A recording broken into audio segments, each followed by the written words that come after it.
Simply practicing the ngondro alone would be enough, because the ngondro is even more profound than the main part.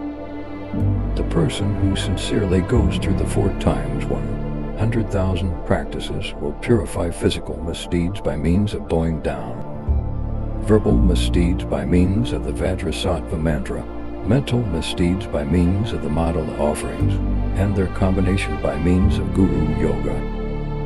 The reason is that we need to purify our obscurations and gather the accumulations. While it may be possible to glimpse the nature of emptiness without any purification, due to our past karma and temporuy circumstances, this glimpse is rapidly covered up again and forgotten. So don't delude yourselves. Please apply yourselves wholeheartedly to the ngondro practices.